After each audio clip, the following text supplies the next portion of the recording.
hours going back to the mainland for the summer. Are you? Yeah, got to go back and sell all my shit. Wow, dude, I've Yeah. done that, and it's complicated when you got like the double location thing going on and all your stuff in storage. So I Yeah. feel you, but that's kind of just the life of a digital nomad, is you got shit stored around the world. Right. Get that cleaned up and and off. So I'm excited though. Go back and see everybody. Well, if nobody else wants to jump in with wins, we can just get cracking. Are you guys ready for like my ghetto ass infographics?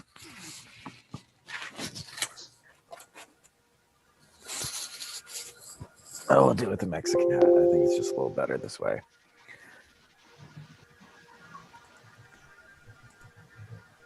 Can you guys see my screen here?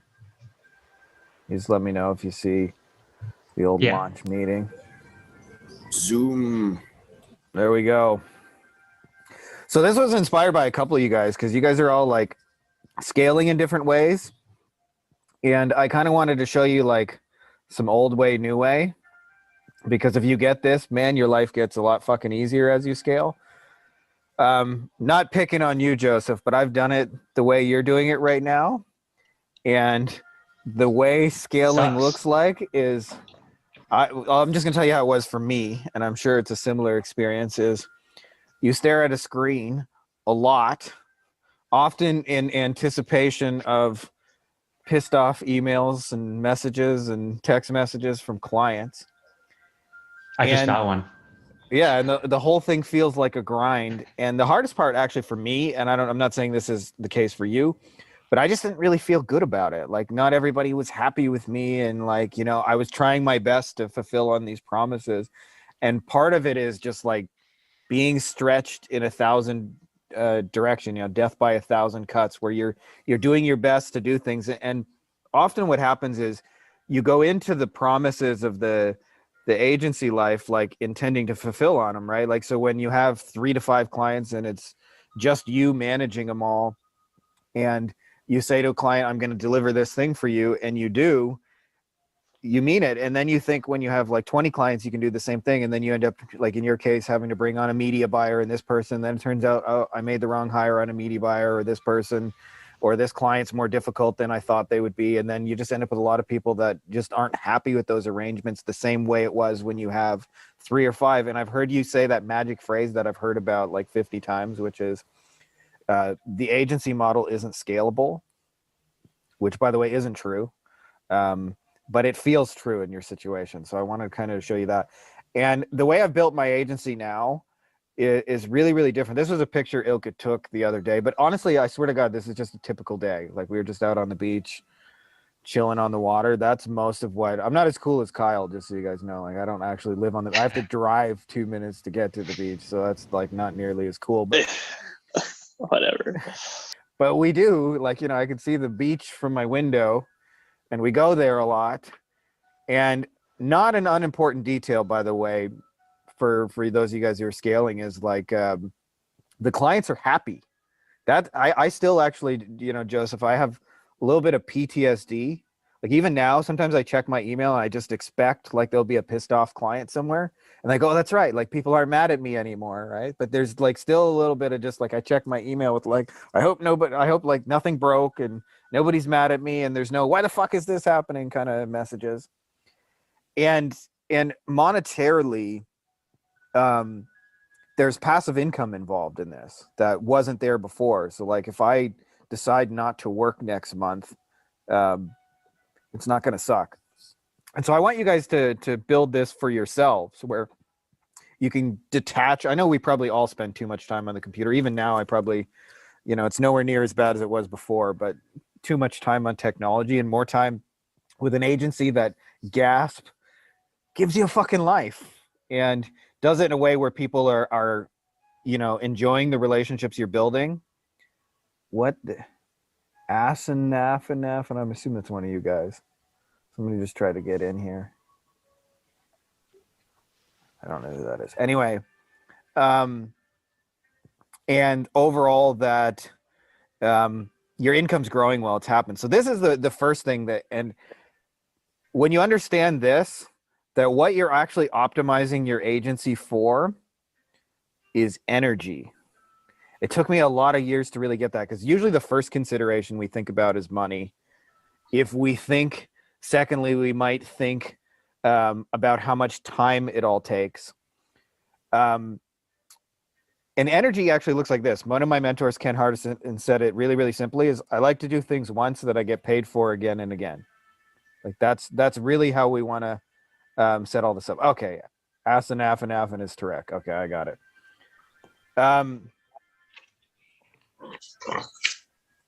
So we've kind of talked about this before, but when you bring on a new client, and this doesn't matter whether you do web design, SEO, Facebook ads, AdWords, it's the same for all of us. Every one of you can confirm this, that the bulk of the energy is at the beginning of that relationship. When you're setting up an SEO campaign, it's way more front end work. When you have a client ranking at month 12, your conversations and the energy you put into that relationship are very brief. But in month 1, you're working your ass off to get that going. Same thing when you design a website. You guys are back and forth. You're talking about those things. When you're setting up Facebook accounts and trying to get into their biz manager, it's all front end energy. And why this is important is, if you don't realize this, and this is what you're doing, Joseph, by the way, and I've done this too, is every single client you get, you got to repeat that front end energy curve. So you're always like, every time you get somebody new, you're just swamping yourself in fucking work, man. Like, it's really hard. And this was like a game changer for me when I really, really kind of integrated this. And I want you guys to understand that, is we're not getting paid actually directly from the clients. What we're getting paid is for our assets that we create. And so if you don't have something that you can reuse between clients, then you're losing. So for example, and the ultimate test of this, by the way, is some of our motorcycle campaigns. I have a new guy who's a friend of mine I've known for a couple of years, a young kid named Bogdan. I call him the B-Dog. And the B-Dog is running our Facebook ad campaigns.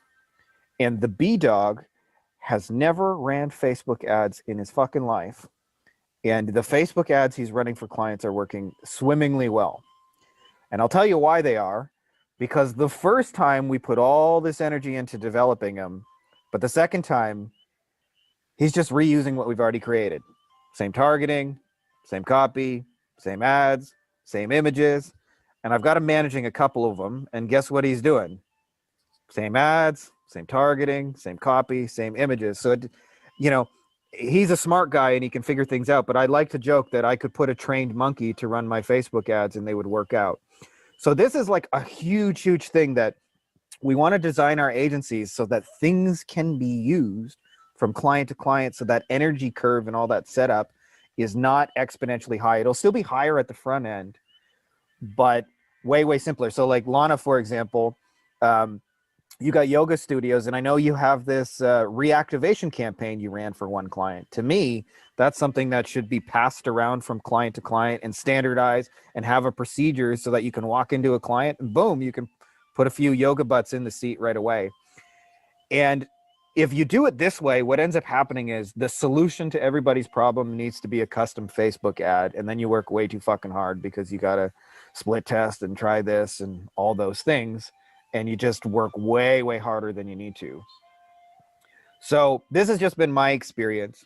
If you do everything custom with this front end kind of energy curve, usually about 7 to 10 clients, you're working 48 to 80 hours a week, and you will obviously want the more money part of it to grow your agency, but time and energy wise, you'll be pretty maxed out and pretty stressed out.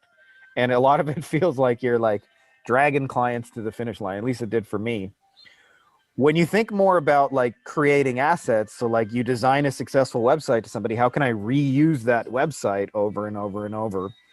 What happens is you're building a machine and you spend more time thinking about tweaking the machine. When you do everything custom, it's just clients yelling at you from every direction.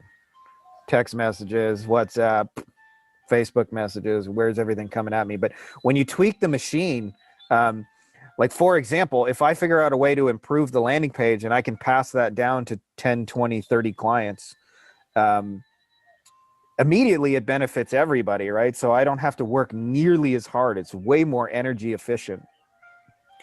So part of why this doesn't work for some people is Joseph, that's the biggest yawn I've ever seen in my life. My God, that was fucking huge, dude. I think you need some coffee. It's too good.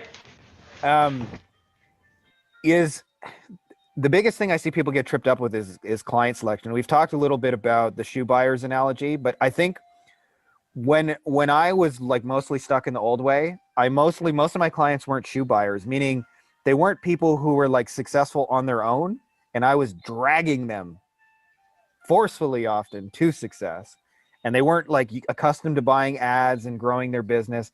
And a part of this is just a mindset thing, because we think, oh, I'm not ready to deal with the like it is very intimidating. And I'm sure, Kyle, you can confirm this. The first time you walk into a business that's doing like $20 million and you're like, well, who the fuck am I to tell a $20 million business how to run their operations? But it's actually the opposite. Those people are the best set up to use your advice. And I used to joke, but this is the truth. And this is how most agencies run, is their clients are basically a credit card with legs. It's come one, come all. If you've got a credit card, you're our client. And so they end up with a lot of people who, for the most part, aren't going to win, are paying for it, and it's very generic. And part of the kind of better way of doing it is, even in your case, Joseph, you can have, like, as you grow, and I've had it, by the way, where I've had like 30 clients come on like real suddenly, and like almost all of them are unhappy about that. It's really fucking stressful, because you're doing your best to manage the machine, but that you're being pulled so many different directions that you're doing, at least for me, doing a poor job with all of them, and just balls getting dropped, and oh shit, I forgot to train that employee to say this, and holy shit, I meant to respond to that email last week and I just ignored them, and just like all kinds of things like that. But even in there's a couple of people that are really happy with you that you're probably not thinking hard enough about. And what we want to do is clone our best clients. So we've talked about that, Kyle, with your Bruce, is like, if Bruce is your ideal person, how can we clone those people? And obviously those Right. people are shoe buyers. And that's what we want to think about intentionally, is creating messaging and offers based out of our best people, not out of our worst people. And a lot of this just comes out of the fact that we care. But at least for me, I spent most of my time at night worried about the clients who were the most pissed off and the most angry with me and shouting the loudest and the most urgent. But you actually want to focus more on what's going right, how I can clone that, how I can build a machine around those kind of people. So this is what ends up happening when you design it the old way, is every solution is custom, 100%. Custom Facebook ads, custom targeting. Everything's got every time you do this, you have to reinvent the wheel with every client. And therefore you go back to this energy curve where it's front end work. And almost always the solution, by the way, is to tighten your niche around those people you most want to work with. I always say, like, in the ideal lifestyle agency, you're not going to have more than 100 clients. I mean, most of us here are not trying to build $80 million ventures. We just want a good business with happy people where we get to hang on the beach or in the mountains or wherever that is for you, or just sit around watching Netflix all day if that's cool too, but mostly to be with the people we care about.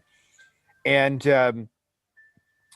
this is an example I've shown you guys before of a really awesome offer, but I want you to just think about it now from how tight the niche and how like well defined those 100 people are. Because it says, attention mortgage brokers, James and I are looking for brokers who are writing $3 million per month or more and want to get to 10 million per month in the next 12 months or so. This is our sweet spot. Brokers come to us doing around 3 million. We help them double or triple it or more in around 12 months. See how like tight that is?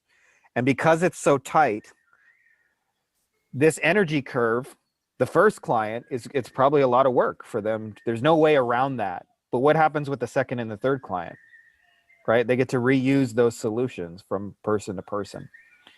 So the more tightly you can draw that fence around your 100 people, then you're only having to 5 to 10% personalized. So example, in the B-Dog, he's creating like our custom images on Canva. He's never used Canva before either. I'm training him to use Canva. And what he's doing in Canva is on this one, he's got a green background because that's the lawyer's brand color and this lawyer's picture. And on this one, he's got a purple background and that lawyer's picture. But it's the same damn image, right? Like we're just changing little pieces. We're personalizing 5 to 10% or 15% of it. So what ends up happening when you do everything custom and you're trying to scale and nothing passes between us is you're always looking for what I call the professional burger chef on a budget. You're like, how can I get this superstar media buyer? Or how can I get the most amazing VA ever who, can work with my numbers and fit in there? And it's really, really hard to do, by the way. I'm not saying it can't be done, but man, it's fucking hard to find like superstars on a budget. But when you have like assets in a machine that can be tweaked and you are thinking more about McDonaldizing it, it runs on processes and procedures. Like McDonald's doesn't need Gordon Ramsay to build the badass machine, right? Like it's like I said, it can run on the power of the B-Dog. It can run on somebody who's never ran a Facebook ad before. That's actually, I'm really proud of the fact that I've got a guy who's never ran Facebook ads, like crushing my client accounts. So when you're stuck in a situation where you need these like real superstars on a budget, it's really, really hard. It's really, really hard because you need them to provide the solutions.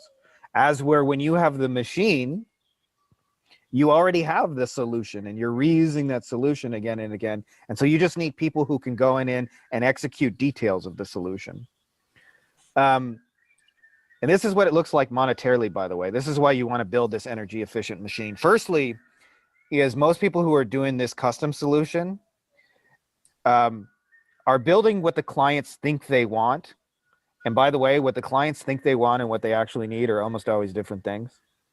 So, I've used this example from the book many, many times, but it kind of just makes the point well. If you ask their restaurant, what do they need? They would say more new business. And I can tell you just from having a girlfriend who's a Groupon junkie and going to all these new restaurants, not one of them had a plan to retain us. And so they could have all the new people in the world. And then there's also a level of it that it presumes that all leads in business are equal, which they're not. And so they tend to think about volume. And so you tend to bring them what I call the nickel clients, the 5-cent people that are just the most volume, but make them the least amount of money. And so what ends up happening in that your scenario is you're like most agencies, you keep your clients 3 to 4 months, which means in your Stripe or your PayPal or whatever you're using, 3 to 4 times you get that payment. And here's how it usually ends. The client says, well, that doesn't work. And they're disappointed. And this is how they end up viewing all the SEO people. This is you now, Kyle, because of all those people before who did it wrong. Is this is the guy saying, I'm going to get you #1 in Google with the pot of gold. Let's zoom in on that guy so you can just, this is #1 in Google guaranteed. And this is how they see the next SEO person after you. Sad, but true, right? I mean, it's just really true. Right. When you do this right, what happens is you don't completely ignore the client's needs, but you focused on bringing them their highest value people. You focus on creating like whatever that high end thing is for them. And what happens is instead of bringing clients nickels, you're bringing them $100 bills. So Oral's got a perfect example of that. He's helping the dentist bring implants and I think as well veneers, but he's helping them bring like the high end treatments. We know if he brings them just any old patient, they're going to come in, they're going to get their teeth checked out, and they're going to get $99 on the credit card. And then the dentist makes nothing because they have overhead. And the person thinks, what did I just pay for? You didn't even fix my teeth. But when he brings in somebody for a $30,000 set of implants, he doesn't need to bring the dentist that many people. And so what ends up happening is when you do this right, people stay 2 years, which means the Stripe or the PayPal shows 24 payments or whatever else you're using, but also the client's getting paid more as well because we're not just bringing them volume, because they always think the solution to their problem is just bring me more volume at the front end and everything will fix itself. And sometimes that's true, but usually in my experience, more often than not, it's not true because it's not energy efficient. And we want to help our clients as well build energy efficient machines. So like perfect example, Barnsley's working with Amelia and they have a law firm that does a lot of different things. And one of the things that they told me is they do traffic tickets. And this is a really common thing in the lawyer space. They traffic tickets, they make $100 off them. And the lawyers don't usually want to go to court to fight a traffic ticket. So they hire a paralegal, or they have their paralegal go to court and fight it. And they pay their paralegal $100 to fight a $100 ticket. And it's a lot of work. And you could bring a lawyer 10,000 traffic tickets and they wouldn't make any money because it costs them $100 to deliver $100. But if you bring them, like a trucking accident where it's $100,000 case, you don't need to do nearly as much work. It's much more energy efficient for them. So when you do it this way, not only do you get paid more, but so do the clients, and they perceive the relationship as fun, as somebody fun to work with, because you're just on top of it. And then we've kind of talked about this. I know this is putting together a lot of the things we've kind of covered.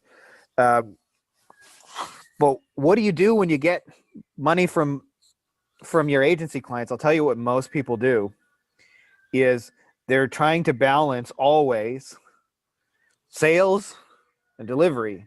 So what ends up happening is you go through this roller coaster where you work on sales and then you make a bunch of sales eventually. And then all your time spent on delivery, and you stop with the sales, and then eventually you finish delivering, and then you go work on sales. And so you get to go on the roller coaster income every month where it's like, hey, this month we had 5 sales. This one we had 0. Now we got 10. Now we're at 8. Now we're 0. Oh my God. And you just get to ride that wave up and down. And when it's up, it feels usually pretty good. But when it's at the bottom, you usually feel pretty shit about it and pretty stressed out about it. And you go, I got to make some sales. And the whole thing kind of feels like a balancing act. This is not an unimportant quote, by the way. Our man Warren here says, if you don't find a way to make money while you sleep, you're going to work until you die. And I consider the way most people run an agency to be like a really high paying, well off job, even when executed correctly. And we've kind of talked about this, but like the different levels, most people in their agency are Sally Seller. They sell a website, they get one payment. That's it.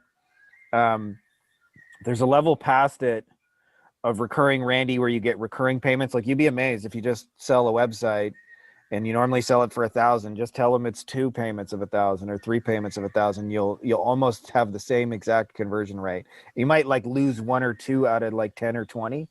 And you can just say, oh, I'm sorry, I'll give it to you for 1,000. But for the most part, turning people into recurring and then investing that money and compounding that money. But this is the real secret here is most agencies think their value is bringing custom solutions to people. We think that I do a little bit of everything. I can solve problems, but what you actually want to be thinking about is who are my best people? What problems do they already have? And how can I build a machine for those people that's energy efficient, that allows me to reuse.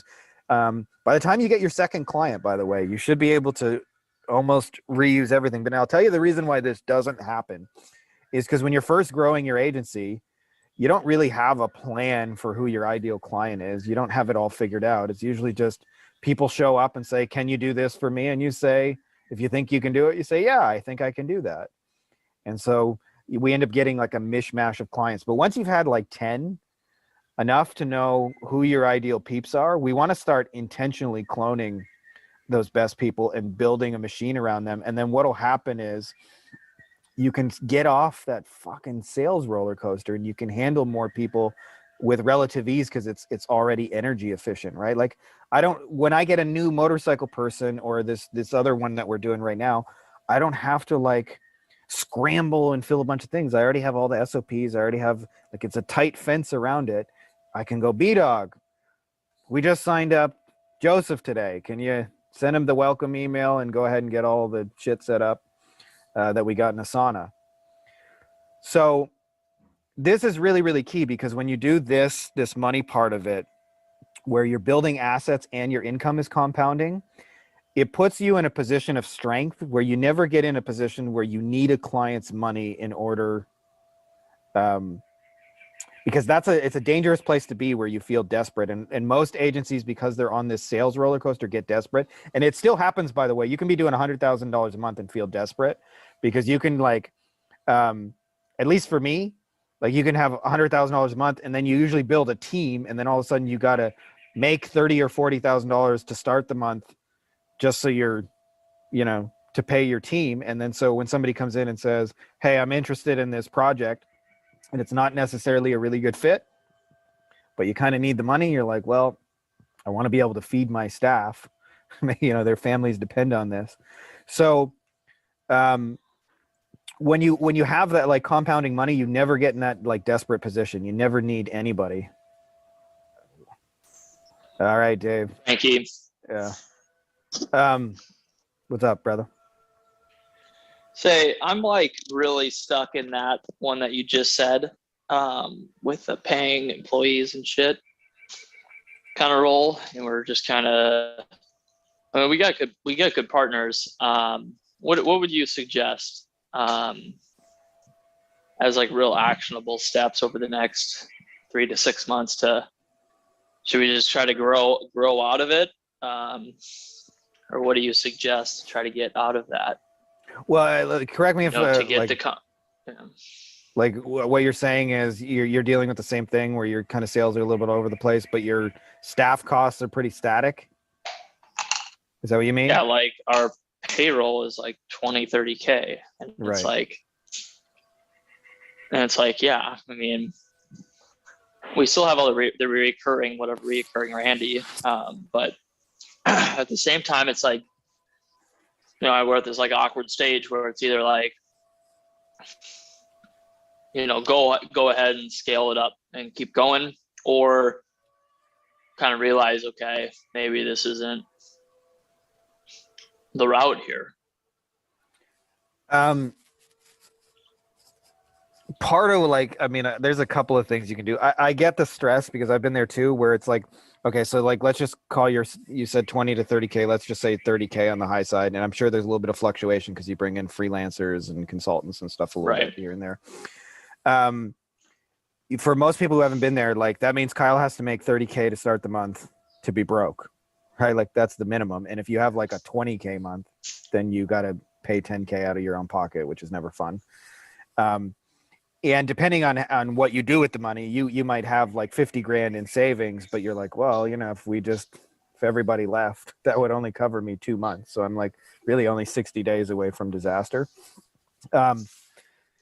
So, I mean, a couple of things. One, and you have the trickiest model for this, but I would really, maybe actually you and I should just kind of do a call privately, but I would really dig deep with the assets in your business that you have, because chances are there's a chance for you to be more energy efficient with what you're doing. And then what will happen is your capacity to expand will increase without having to add more staff, because SEO is like, it's a lot of custom shit. And I know like in general, I shit on custom, but custom works if your margins are high enough, and yours are.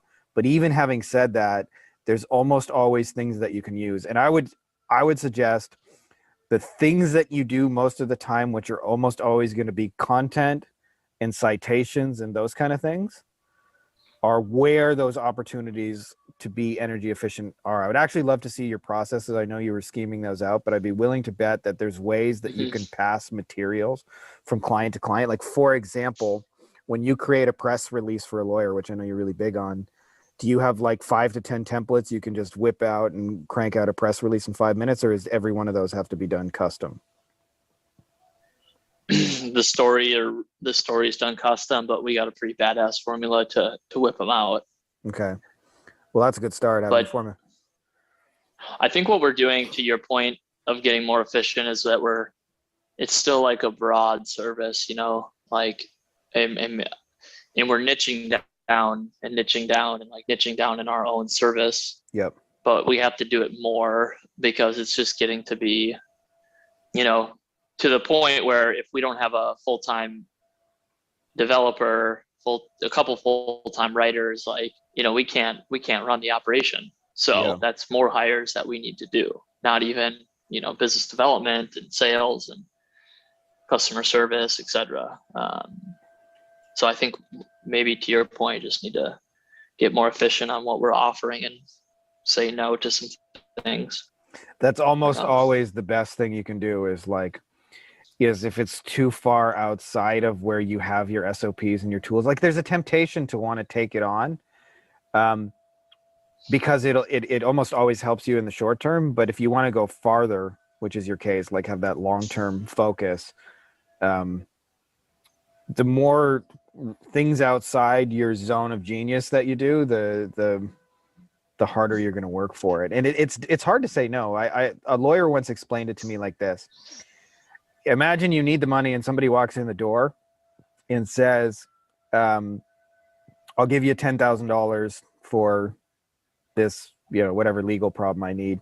It's really, really hard to say no to that. But in doing so, you're saying no to $100,000 job that you're not going to have time to do because you're busy dealing with the $10,000 person and all that delivery that comes with it. Because like we said, it's always front end energy. It's like you can confirm this of all people, that SEO work, setting somebody up is in months 1 or 2 is just far more energy involved than, when they're ranking and it's month 12 and they're happy, you're not working nearly as hard.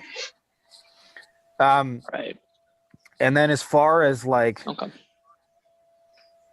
The reason why I say like the assets are so important, because yes, you want to grow, but if the machine is not energy efficient as you grow, you're just going to drag the same problems into it. Meaning like, okay, so like, let's just say you're doing 100 grand a month. I don't know your numbers, but, and your staff costs are 30. As you say, get to 200,000 a month, your staff costs are not just going to be like 60, but they'll probably be more like 80, because you'll have to bring in managerial people to manage that machine.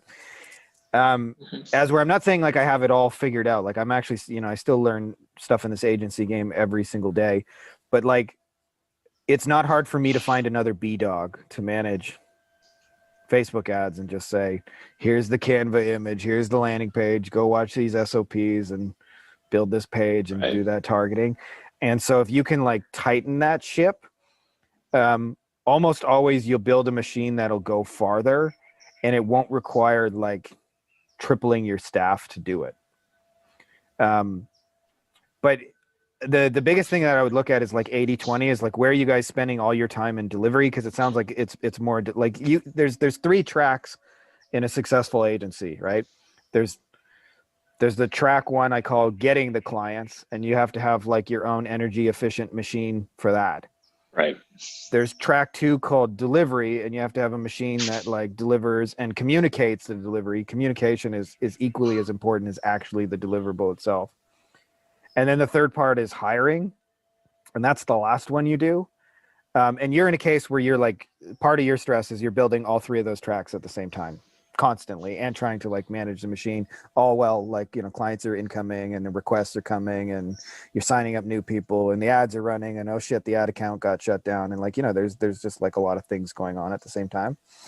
But it sounds like in your case, that delivery track especially is the one that if you can tighten that up, it'll actually make your front end sales more powerful, because it'll repel more of the wrong people. But remember, you're not trying to get everybody. You're only trying to get 100 people maximum.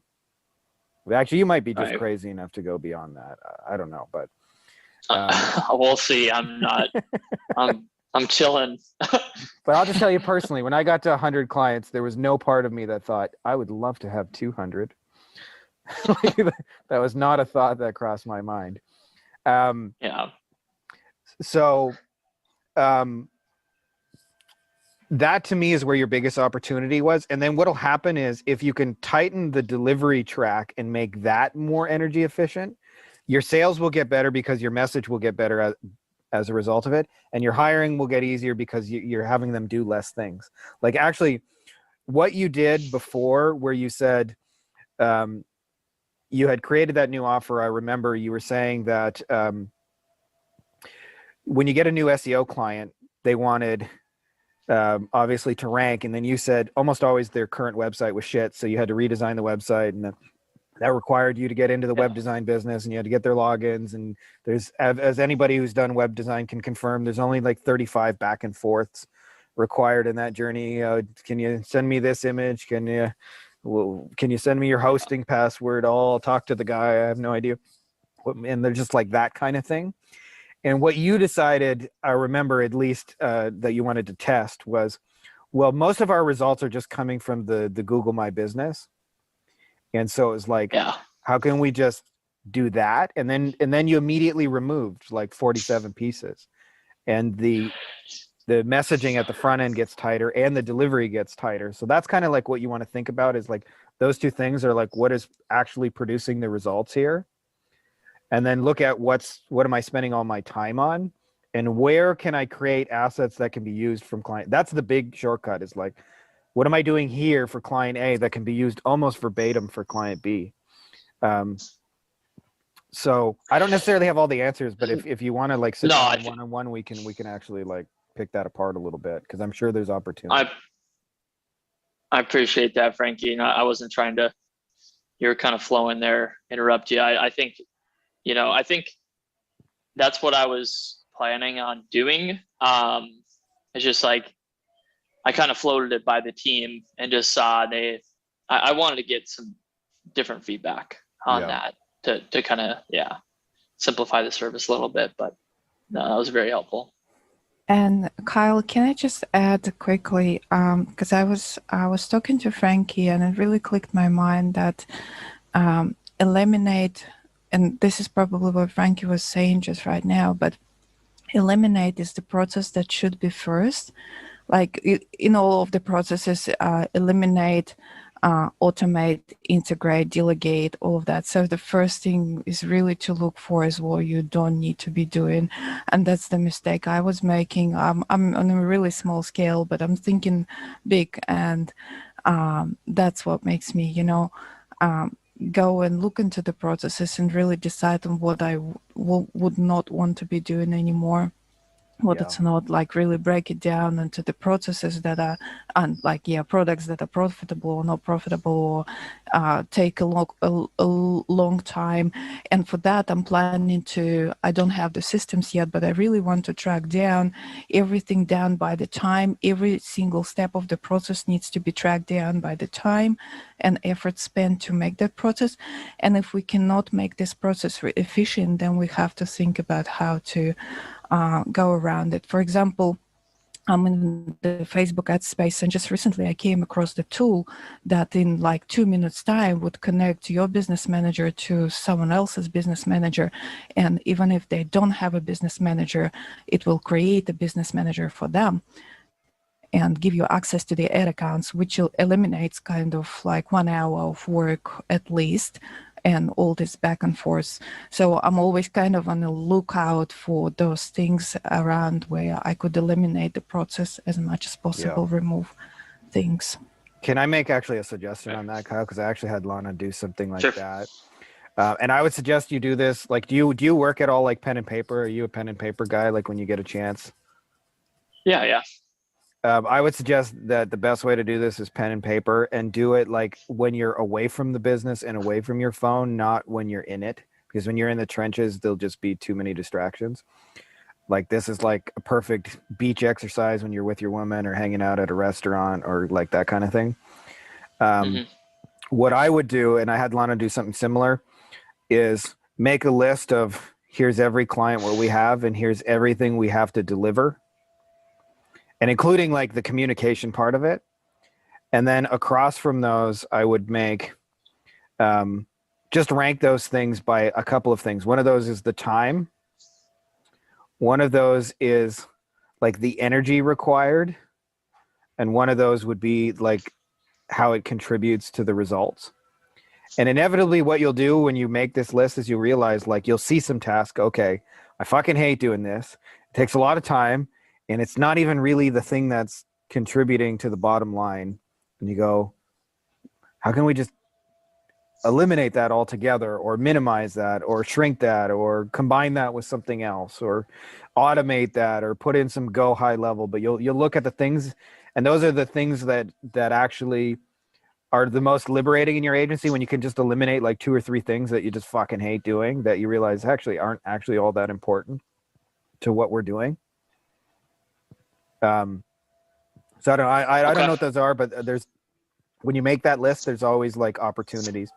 But key with it is when you write down your deliverables, because that's the delivery track that we talked about, is also count your deliverables, not just SEO. It's also the meetings, the phone calls, the reports, like the total delivery, get the real picture of it, and then just look at like what's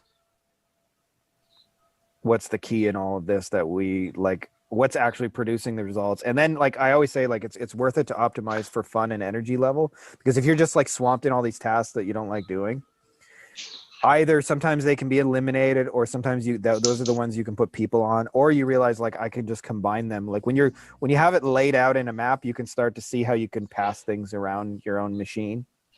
Like, hey, I got this campaign working over here, why don't I just give it to that client?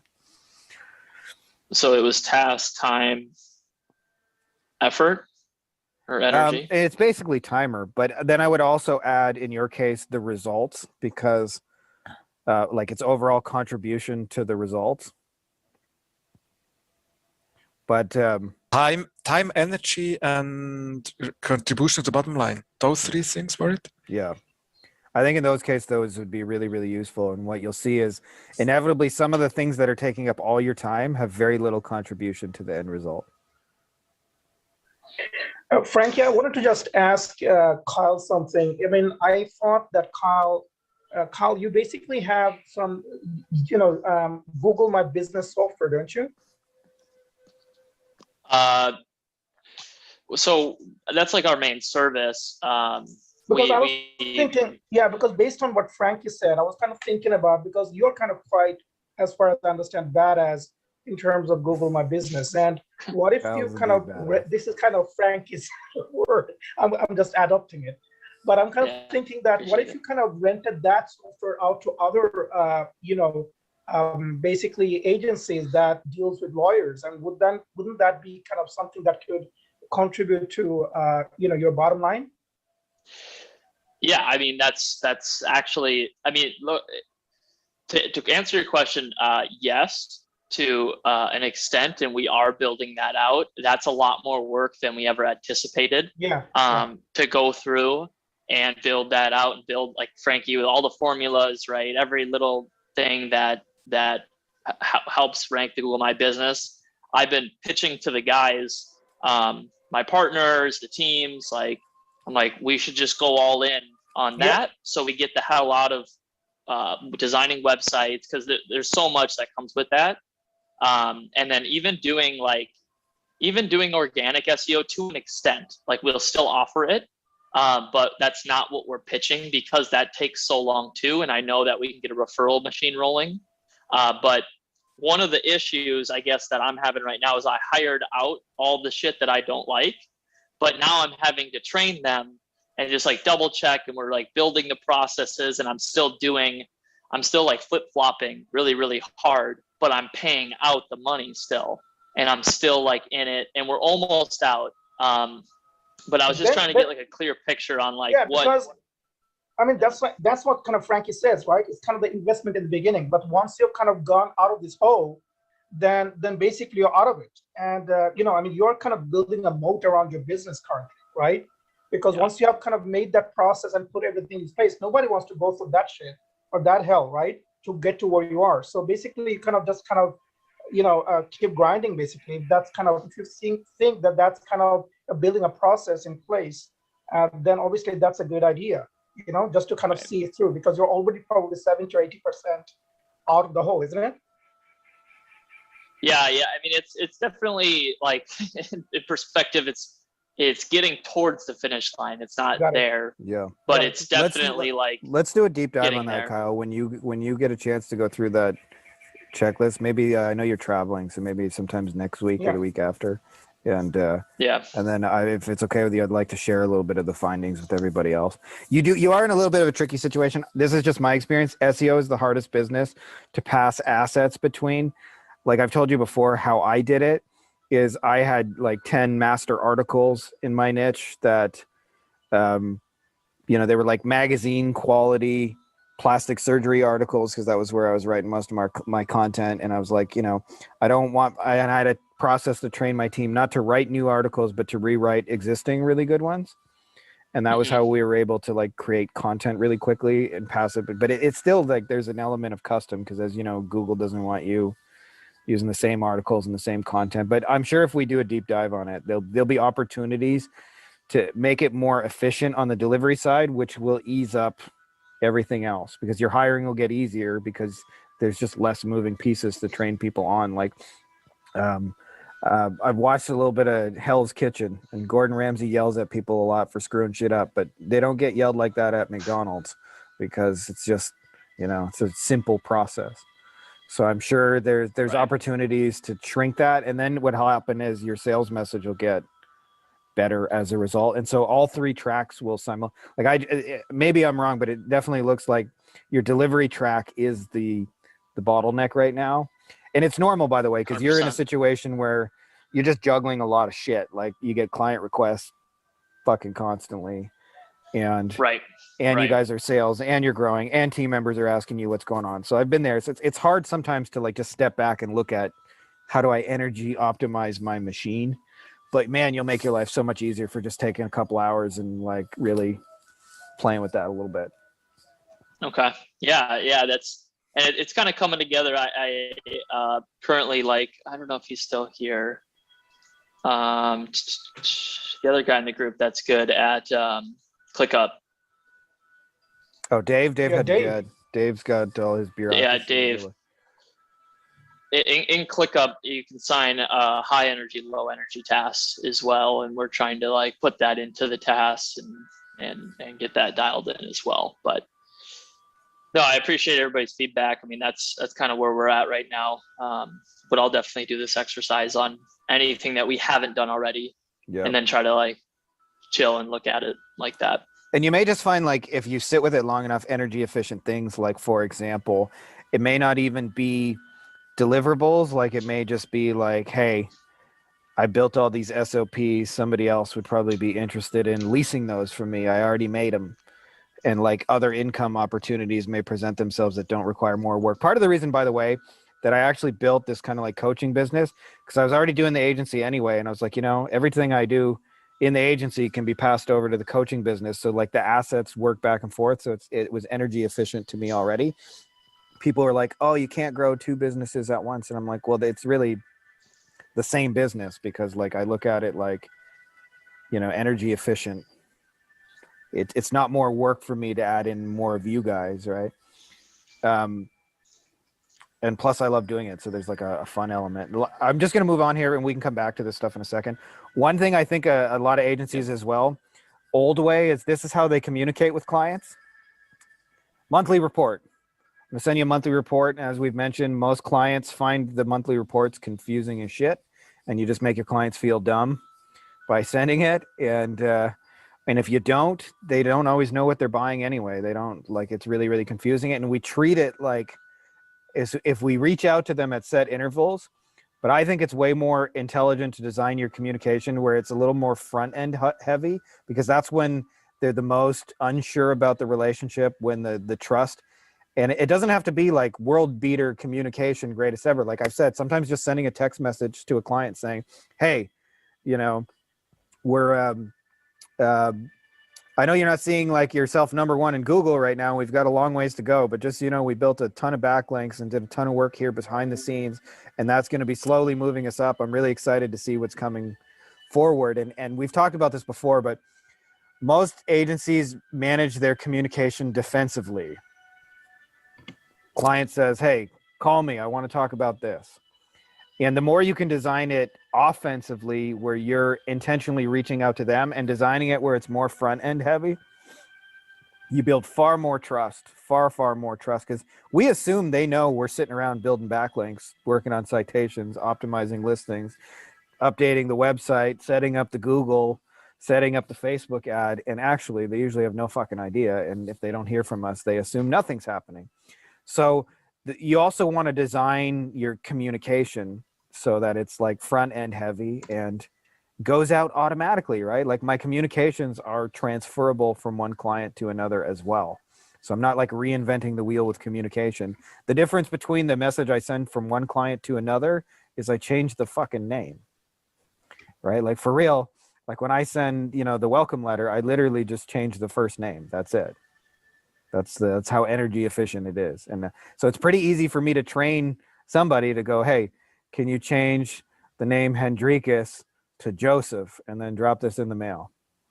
So I wanted to kind of just like I'm gonna minimize this for a second, just show you guys like putting this all together, because when you get this, the scaling works a lot better, which is the end result is not being the dude or the chick staring at the screen with mostly people unhappy and just grinding. It's like it's a grind where you get to have more of a life and people are happy and passive incomes. But it's most agencies, the only thing they're thinking about, by the way, from what I can tell, is one thing: sales. Where are my sales? What are my sales? What are my sales? And because they're only thinking about sales and not about like, how do I build an energy efficient machine where my assets can be used from client to client, they hop on this energy curve with every client. And then when it ends up happening, you get 10 of them and you're already maxed out in energy. And then you start doing a poor job with all of them. And then you bring in an employee and it doesn't quite work out as well in a couple of employees. So we want to think about like, hey, who are our best people? How can we clone them and build an energy efficient machine around them? And, you know, helps a lot if they're shoe buyers. And then we're just personalizing. We're changing the name, we're changing the colors, we're changing the image, but it's the same basic burger recipe given over and over and over and over. So we don't need a master chef to walk into the burgers. We can get by with McDonald's people. You can still hire master chefs, by the way. I do have some like pretty amazing people, but it's not dependent on like McDonald's doesn't go, shit, if we don't hire Gordon Ramsay, how are we going to get these burgers made? And then when you do that, what you'll find is you get a whole lot more payments from clients who stay longer, and the clients themselves are getting more money, and they find the relationship fun, because for real, like that's part of, you know, what I'm doing with my current iteration of this lawyer agency is just like my purpose in creating it is just to give them a good experience working with an agency, which they've never really had before. And in doing so, you get yourself off of this sales delivery, up and down income, up and down income, up and down, and you get to start multiplying your money. It's like you build in recurring money and your money works for your money. And so literally every single day you go to sleep, if you do it right, your income will have grown. Although I'll say I probably went down the last couple of days with how much Bitcoin is down. But having said that, in general, it goes up a lot more than it goes down. And that's true every day. I even have like, even just little things. I have an old iPhone that mines 4 different crypto coins on the phone. And I literally just push a button and then I come back tomorrow and there's more coins than there was the day before. So it's like the income is going up, even if just on those things, just by incremental amounts. I go to sleep and I wake up and there's more than what I started with. And that's where I want you guys to get, where your assets are doing the heavy lifting. And this is a never ending process, by the way. As you get income, I want you to go into the real world and buy assets. These can be, you know, land, real estate, investments. It doesn't really matter, whatever your thing is. If you guys are interested in talking about those in kind of a separate meeting, we can do that. But I want you guys to be building assets in your business and to be buying assets that are compounding them. And then designing communication, because this is really, really key to keeping clients happy, is like playing offense in the communication. When you do this, beach life comes with it. Happiness of clients being happy, which was not my experience the first 5 years. I had a lot more of Joseph's experience of just like defensively managing my email, waking up stressed. I used to check my email first thing in the morning, every single morning, and was filled with a lot of dread that somebody was going to be unhappy with me. And some days that was true, some days it wasn't, but I felt like it was going to happen every day. And it's not how you really want to do it. Most days now we just wake up and we go to the water and we hang out and we go until it gets too hot that we got to come back for some lunch. And that's kind of agency I want you guys, not that you have to spend it at the beach, whatever that is for you and whoever your people are, where you have the time and space to be able to do those things, where you like life comes first and your energy efficient business machine comes second, but it's designed to support that life. So it's a pretty bitchin' life. So do you guys want a copy of this infographic? Can I put this in the members area? I know it's like Yes. shitty quality, but will you guys be able to understand my gibberish? Yes, it's beautiful. I would like to have that. I was actually thinking about asking you, Frankie. I want that. I want it. All right, cool. Yeah, you can tell it's like homemade in Microsoft Paint because like not even the lines line up, but just so you know, if you do it. You know, Frankie, what I liked about this is that, you know, it's like many things can be said, but the way you put it together, like these quotes here, that, you know, if you do not make money while you sleep, you will be working for the rest of your life. You know, these small things these nuggets can kind of change the psychology, the way you look at things, right? So it's not kind of, it's the information that you give is, I really appreciate it. Thank you. Fist bump, Tarek. Any questions about this? And then we can get into like whatever's come up for you guys for the week.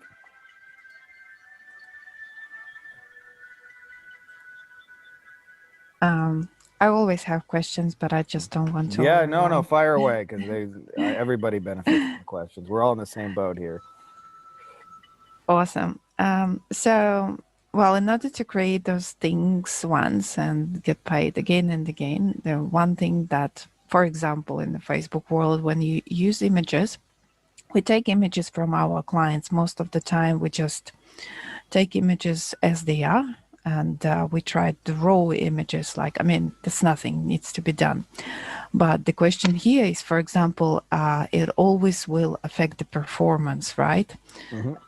One image from one client, I had an image which brought us like 900 leads. It was crazy. And the leads were under $1.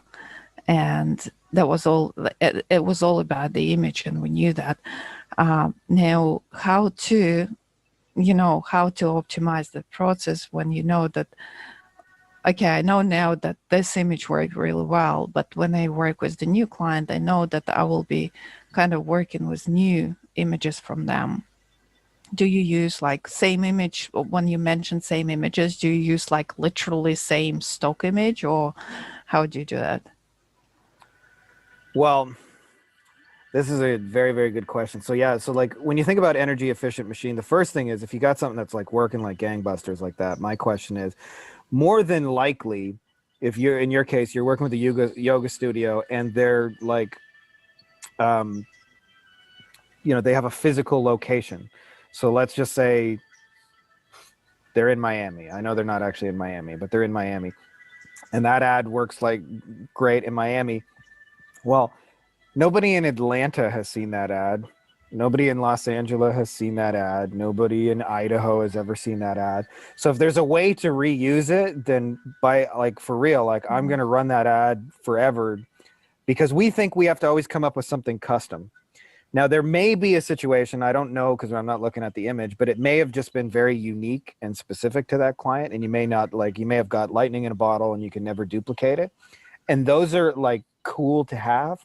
But I don't like to build my agency around lightning in a bottle that one time cannot be captured. So I, like most of our motorcycle stuff, to be completely honest with you, Lana, we're not like the greatest fucking click-through rates in human history, super, but what makes it work is, one, it's good enough. And then the other thing that is a key piece in there that is worth mentioning is this part right here, the 5 cent and the $100 bill. The clients always think the solution is just bring me more people, just bring me more nickels, and I'll have enough nickels and I'll be rich. But we've very specifically chosen a very expensive kind of service, in this case, a motorcycle case, as Kyle can confirm. Typically, they're like $25,000 to $80,000 for one motorcycle case. That gives me a fuck ton of room to be wrong. So I can get $20 leads for this client, and that might be really high for some people. But if I go somewhere else and they're $50 leads, which is like crazy high, the numbers will still work, because even at $100 leads. So when you're doing that, we don't always want to be optimizing for how can I get the cheapest lead costs, because that's usually a function of like, how can I get nickels? We want to be thinking about like, how can I bring them their highest end thing? And then what happens is you'll have more room to be wrong. And then your images, as you find one that works, can be reused again and again. Is that helpful, or is... Yeah, absolutely. No, that's just reconfirms that, the yoga studios that I work with, they are just constantly in that endless cycle of finding 5 cents things instead of focusing on the hundreds. That's probably, but that's the depth that I was looking for. Thank you. I think in your niche as well, I just want to add, I think they don't even know that they can go for $100 bills, because it's probably a less entrepreneurial niche in general.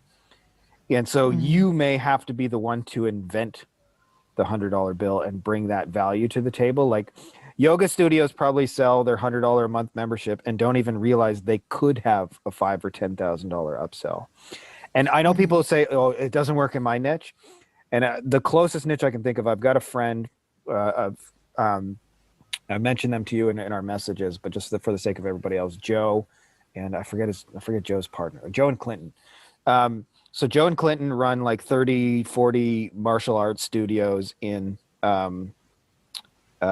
New York State. And I've worked with a couple of, I tested for a while, like working with karate studios. And I actually still have a client in a karate studio who I help every now and then. His name is Marcel, and he's in Tampa. And Marcel is broke, trying to just get a nickel here and get a nickel there. And that's just Marcel, and Marcel will probably be that way till the end. One of the things that Joe and Clinton did is they created a $5,000 upsell, and their $5,000 upsell is, I believe it's like in 6 months guaranteed get a black belt, or it's something to that effect. Like I'm a little hazy on the details. And they make most of their money off of that and not off of their $99 front end. And if you ask most karate studios what they need, they would tell you, I need more nickels. I need more $49 students to get in the door. And where they actually make their money is the $49 thing is an opportunity to say, would you be interested in the $5,000 black belt? Now, also part of their structure, I think they take payment plans, which makes it easier. So if, like, let's say it takes 6 months or a year to get the black belt, they take payment plans over that. So it might be like $420 a month or something like that. And of course, not everybody takes it. 10 or 20% of people take it, but it, like, what it does for their profitability, and then they're way less dependent on, like, I really need cheap leads to make this thing work. And they're more like, hey, how can we sell more of those like $5,000 things? That's really, really cool. So I suspect in your niche, you might have to pioneer that. But when you pioneer that, like, for real, you'll just have the money printing machine, because yoga studios are probably just locked into, like you said, get me nickels. Okay, got it. All right. Frankie, are you kind of suggesting, if I understand you correctly, like Lana basically kind of gets these clients, this yoga studios leads and stuff, and then basically helps them to upgrade to a personal one-to-one kind of high-end paying clients, basically, that those hundreds, maybe 10 of them will kind of go on to $1,000 clients. Is that kind of what you're thinking about, suggesting? Yeah, I'm not saying ever like Lana and Tarek that you have to do it that way. I'm just saying what I would do in your situation is, let me just find this. So it all really comes down to this, right? Closest to the whole. And this is true in every business. It's yoga studios, it's cleaning business, it's SaaS businesses, it's e-commerce. Ask them what they need. I need complete strangers. Get me more complete strangers. And almost always the way to get more complete strangers is to be getting more use out of the ones you already have. And so, by the way, I don't know if we've mentioned McDonald's. Joseph brought up a question that was a really good question just in our private conversation, where he said something like to the effect of, like, once I run the campaign for them, okay, I can run a reactivation, I can run this campaign, I can get them a little bit of business, but that's it. Like I'm a one-trick pony and I'm done. Like, where do I go from there? And have you guys ever, like, in your life driven by a McDonald's? I can't be the only one. The average person eats there 1,800 times a day. So they got the big golden arches. And right underneath, they got a yellow sign typically. And on that yellow sign is an offer. Almost always. I just want you to think about how many of those offers you've seen in your life. I'll tell you a couple, like, just off the top of my head. Like, when I haven't eaten McDonald's in like 15 years. And I will never eat it again. But I've seen things like they have ice cream. Come in the door when it's hot. We got an ice cream. Got supersize. The McRib is back. Got this new sandwich, that new sandwich. Come try a combo. Supersize for just 99 cents. And they have endless number of little reasons to say, come back. That's what they're really saying. They're saying, come back. We have this little. So this idea that, like, once I make this one offer, that's it. I can never do it again. Like, if you think about a restaurant, they could offer the chicken, they could offer the steak, they could offer dessert, they could offer a party, they could offer catering. Like, it's not ever limited. It's just limited by your creativity. So when I'm looking at a yoga studio, they have empty spots, and let's just say they charge $99 a month, which I think is pretty typical. Maybe I'm wrong. And they do it. They drive the ball 450 yards and they get somebody in the door, and then they think, what I need to do to be more profitable is go back here to the tee and hit another 450-yard hole in one. But in actuality, they got people who already bought, who are current customers, who recently let them go or almost bought, or people who came there and no-showed, and they even have like leads and prospect lists. So like, to me, why go all the way over here when there's opportunities to do more here? And I was telling this story privately to Lana, but just to marketer friend of mine was working with an e-commerce company that sold two things. They sold some kind of coffee machine. I never saw the store, so I don't really know the details. And then they also had a supplier somewhere in like Guatemala that sold beans. And those were their two products. You buy the machine from them and buy the beans. And like every other business in the world, if you ask them, how do we become more profitable? They say, well, we need more machines and we need more people buying beans from us. And he said, hold on here.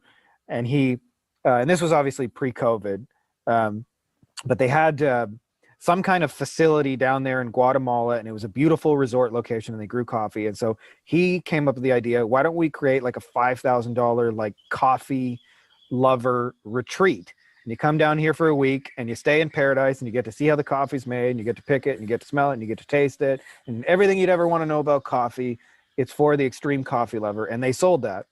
Now, most people would say you can't do that with an e-commerce business, right? Like, no, our product is this and this. But just by creating that $5,000 upsell, just imagine now how much more profitable their $20 coffee machine and beans got, and how much more they could then go spend on Facebook ads to drive front end people. And what was really driving the business was that back end $5,000 offer. And here's the thing that's really hard to wrap your head around. It's easier to sell the $5,000 back end than it is to sell the $20 front end, because they've already worked with you and they've already bought the machine. They've seen you got great coffee. They like you. Like McDonald's doesn't have to work really hard to say, come try our 49-cent ice cream. The average person, by the way, eats at McDonald's 1,800 times in their life. You know, that's fucking crazy. Wow. To me. So, but part of what that makes that work is that you've eaten McDonald's before, like we all have at some point. So like they don't need a great sales pitch. It's just, come try the French fries for supersized fries, 99 cents. Get in the door. The McRib is back. That monstrosity of Filet-O-Fish. Come have one of those, right? And Frankie, what you mentioned there gave me an idea. Like basically this coffee thing, this like $5,000 upsell, it gave me some idea for Lana. Is basically, right, what if like they get some kind of personal trainer is one thing, but basically gets kind of a personal guidance as to how they should eat and all the other stuff. Yeah. And get some kind of guidance on their food intake also, right? And sell that kind of and work with other partners and take a cut of that. So it kind of open up, because those who are training, they're obviously health conscious, right? And they are nutrition conscious too. So it's kind of just like you mentioned, that it's only your creativity that actually limits your upsell options, right? Yeah, that's And also, absolutely right. when you're creating Yeah. those upsells, just make sure as you create it and you figure it out, think about, how can I use this exact same thing here, over there, and over there, and over there, so it's energy efficient. Yeah, it has a lot of potential, like in terms of, I don't know if you know Alex Hormozy, who's just doing exactly that for the gyms. And I think this guy's gone really mad with his thing, selling supplements, nutritional programs, and all the kind of stuff on top. And he's actually educating the gyms, all these processes and stuff, not just, bringing the front end leads. And it's a whole blown out program. Yes. Yeah, and we've talked about that with Oral and your dentist, where it's like, come up with one really great system for one dentist, but design it so that every dentist can get that copy and paste McDonald's system, so that it's probably more work front end for the first dentist than it would be for your average agency. But on client 2 and client 3 and client 4 and client 5, it's actually exponentially easier, right? So like, for example, my motorcycle stuff, I don't just run Facebook ads. We have a book that we license to them. We also have, obviously our own landing pages. I have a year's worth of email follow-up for those leads. So it's not just as simple as like, here, target and run this. Like most people think of their job as Facebook ads. And you better believe, I actually bought this as intellectual property, but in general, it's more work to set up all of that for one client. But for the second client, I set it up like in Aweber, for example. I have a placeholder for the client's name in the emails. Like at the bottom, there's like a signature that says, and when I get a new client, all we do is change the signature and it automatically updates it through like, 100 something emails. So for me to add a new client, I literally just import it from one Aweber to another, change the signature, and just like that, I'm able to take 100 emails from one client and import them for another, and it takes all of 5 minutes. All right, but it was more work front end to set it up. But so on all of this, and like I said, like I'm not trying to but I just want to show you like how much we put ourselves in a box where we say, okay, if I do this one little campaign, then where do I go? I've mentioned this before. There's a huge festival in my hometown called Art in the Park. And my hometown's about 250,000 people, probably about 50,000 people to 80,000 people in the city go every year. It's like, anywhere from like 20 to 40% of the city goes to this Art in the Park. And I've talked to a few of the artists there. And what they do is they have a bunch of booths or like little people set up in the summer, and they each sell their art. And also they've got like food and shows and, that kind of thing. And it's like a little festival. And if you ask the artists how they do when they Art in the Park, a few of them have told me, because I'm always curious about the business side, they say, I do more business in these 3 days than I do the rest of the year. And I was always blown away, because if putting everybody together and collaborating with competitors does you more business in 3 days, like, why don't you do this shit more often? Why don't you call some of your competitors and say, let's put on a little show over here at the park? You might not be able to get all of them, but like, there's ways to combine that. So even like in the case of a yoga studio, they could call the local gym and say, hey, like a lot of our people are also interested in what you offer. Could we send them your way and get a little cut? Like you can work out side deals with nutritionists. Like if somebody's selling the yoga mats, hey, I want to send 50 people your way for the yoga mats. There's so many ways you can work out side deals. Where I would start with personally is I would start right at the hole with what's that $5,000 upsell. And to your point, Tarek, the biggest thing that I actually think worked for Joe and Clinton is that they're buying the end result of a black belt. So in karate, they want disciplined kids, and they want to be able to kick the bully's ass on the playground. And that's what they're selling. So I don't know what that $5,000 upsell is for you, Lana. I'll have to think about it a little bit, but more than likely it's some kind of result they're after. Yeah. So in some people, it might be like a weight loss health kind of thing. I already know what it is, probably, Frankie. So we've just been doing database reactivation for yoga teacher training, which is like 3,000 to 5,000 typically. Mm-hmm. And the lady has like 8,000 contacts. So all we are doing is just sending text messages to everybody who's on the list, offering the discounted teacher training straight up. And so far we had sales. So that was the closest to the whole, and that was the highest in terms of the price. And just so you know, Lana, to add to your point, I still usually help them a little bit at their front end and drive them a couple of nickels, because they're probably not going to even enter into the deal if that's not part of it, because that's what they think they need. So I give them a little bit of this. I might run a little bit of Facebook ad and bring you a couple nickels, and I'll go, would you be open to trying something over here? And they always say, yeah, I'll try something. And then I do, and then it works. They're like, holy shit. And it's hard for people to understand, but this is easier because they're already closest to the whole, because there's already a relationship. And then what ends up happening is they want to do more of it. Oh shit, we got a $5,000 person. Do you think we could do more of that? Well, we can try. Yeah, absolutely. Totally agree with you. Yeah. Thank you. Thanks so much. Any other questions about this before we get into like just what you guys have had in the week? Joseph, are you having a little few lightning bolts of like getting out of the misery fit in? I hope like especially you, because I had a lot of you in mind when I created this. Yeah, for sure. Just trying to think of ways to kind of apply that to e-commerce because that's like the worst for custom because every client is different. Even within like the baby niche, like we have to create new ads every single time and very often. And that's kind of where a lot of entropy starts to happen with most agencies. It's like, okay, now we need ideally new creatives every week, like testing a lot of that stuff. Then if you need really good creatives, you got to get good graphic designers. If you need, and graphic designers need good raw materials to work with. So you have to have good images, and it kind of just like starts expanding like crazy. I just have a question for you on that. Why do you have to only do this? Yeah, so like we have all of them doing email campaigns, but yeah, then the question becomes, okay, now we need to get more people into the email list other than like emailing every week with an offer. It's not necessarily saying I have all the answers, but where I would start with is the 1 or 2 best clients you have right now is like really getting clear about what makes them your 1 or 2 best clients, and then starting with like, how can I do more of those?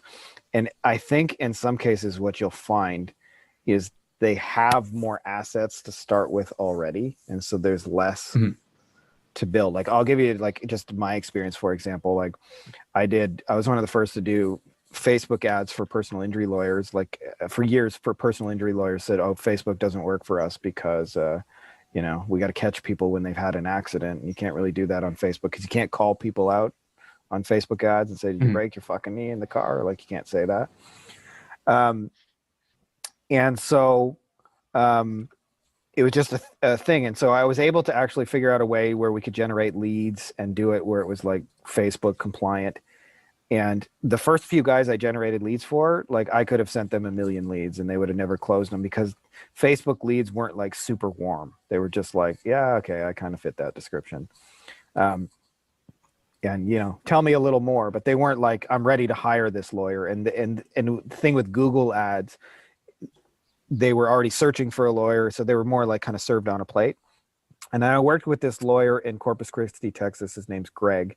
And Greg had in his whole own phone team. And he had trained him on staff and how to, like, they had a process where like, as soon as an email form submitted, you got 3 minutes to call that person back. And ideally within the first 30 seconds. So you submit the email form, you get a phone call from him. Like it's that fast. And I remember the first month I worked with Greg, he said something like, hey, did you know we signed 3 cases? And I was like, what, you did? Like, really? And I compare it to like having a poker hand. Like in Greg's case, it was like he already had the ace of spades and the king of spades and the queen of spades and the 10 of spades. And I just showed up with my jack and completed his set. And often what happens is in an agency, and I suspect this is true in your case, which is why I'm telling you this, is that we think they have the jack of spades and we got to bring the entire rest of the hand. And so what ends up happening is we work with clients where we have to be the savior. And when you have to be the savior and figure everything out, like your life gets really fucking hard, especially when you're doing custom savior work times, you know, 15 clients or however many you got. And more than likely your best people have more of the pieces in place, which makes your job easier to add to that. Hey, I hope you guys don't mind here, by the way, but I really just have to pee right now. And I know we don't normally do this, but like if I don't take a pee break, this is going to get ugly here. So can we have just like 30-second pee break and you guys can look at my awesome ghetto graphics. So Joseph, what business are you in? Are you selling like to kids or what? Are the baby products? What are you selling, Joseph? We're an e-commerce ad agency, so we have a few clients in different niches, and one of them is in the baby niche. Okay, cool. Yeah, Joseph, I just wanted to tell you I don't have much experience with the e-commerce, but I have one client in the e-commerce space, and I totally hear the thing that you're talking about, all this like hundreds and hundreds of things on one each of the ad accounts and things like that. The takeaway that I have for you, and I don't know if you can apply it in any way, but the client that I'm working with is already like they are the beginners in terms of the e-com, but they have 3 brands and they have established teams in terms of the copywriting and designing and everything else. So what has actually happened, and it wasn't expected when we sold that, but they do all the copywriting work and designing work for us, and they do the photography. We just request what we need to have, like even if we need to have articles or any other kind of thing.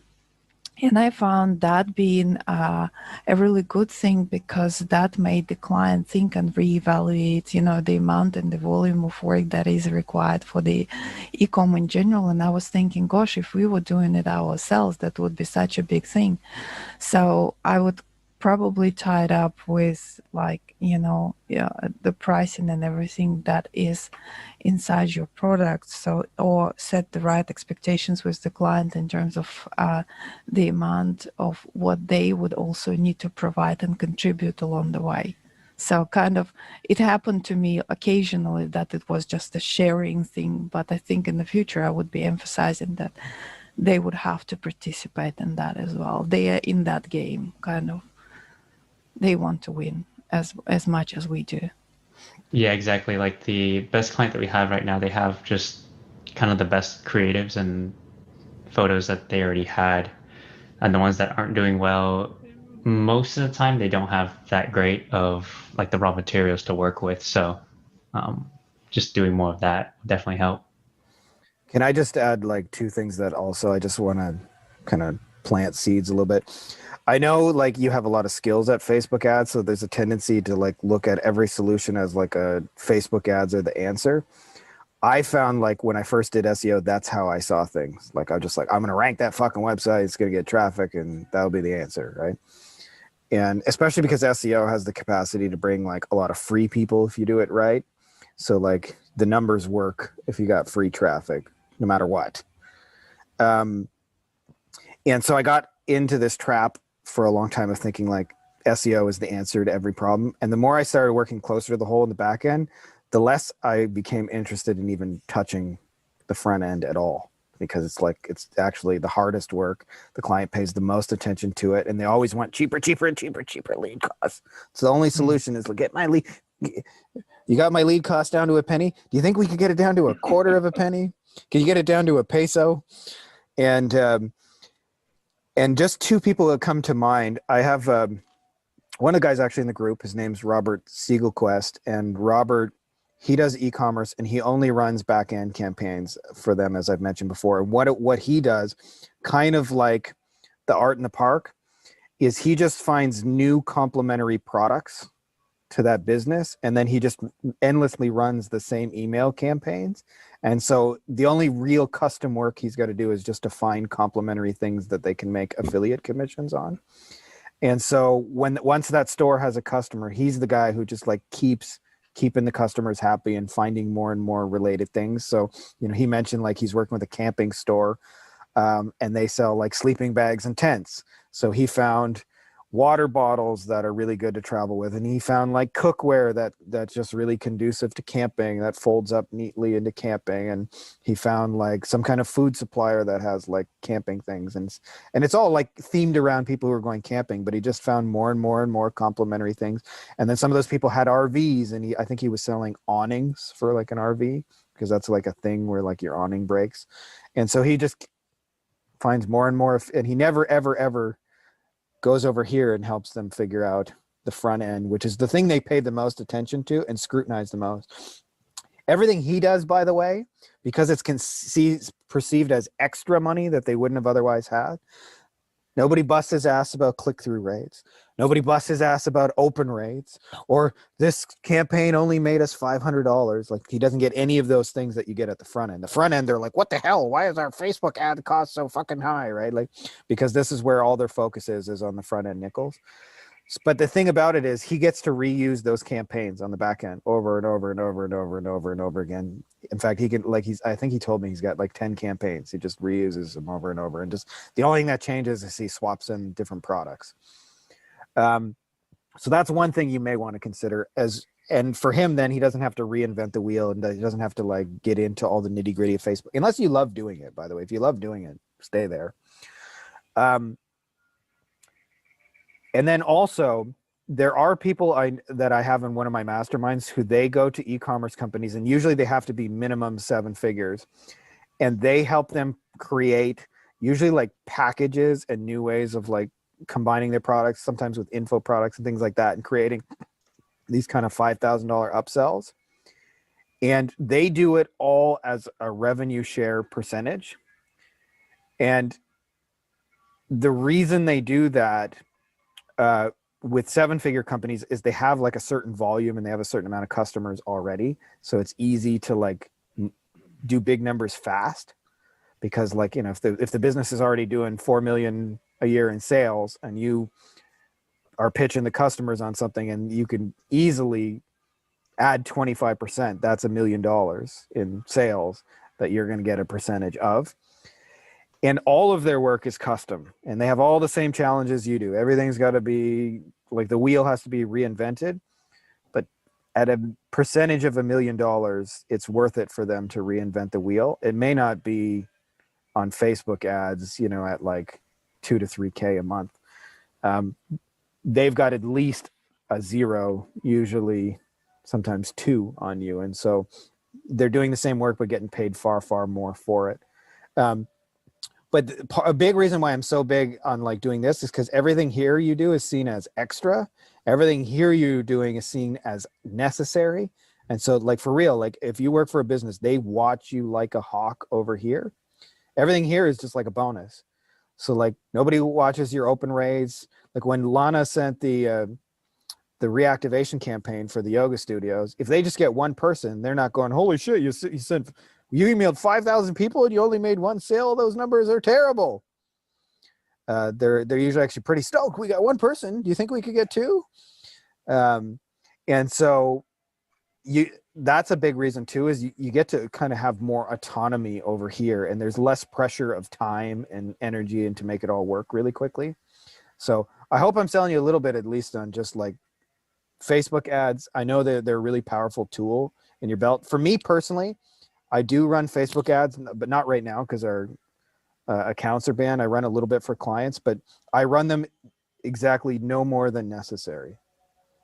And I try to do the actual minimum with Facebook ads. And like, I don't even like to go to yellow here. I'm like, no, the furthest I'll go is like 40 yards out.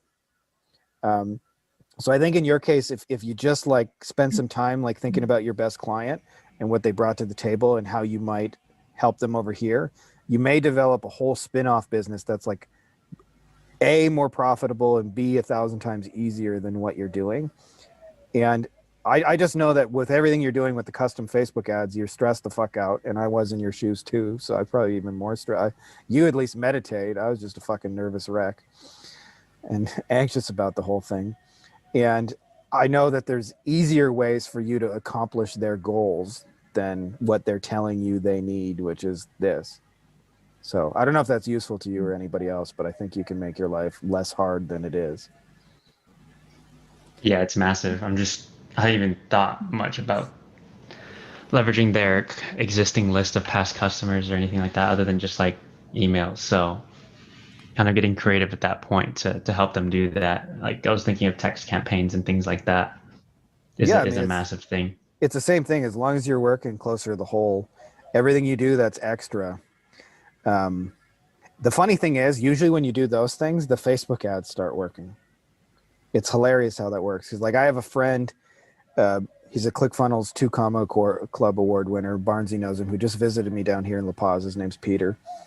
And he's selling this manifestation course, and he's selling 2 of them a day at $500, and he spends $1,000 a day on YouTube ads. So if you can do the math, that's $365,000 a year in sales and $365,000 a year in ad costs, which on the surface sounds like a bad business model. Now this is how, like, for real, most business minds work.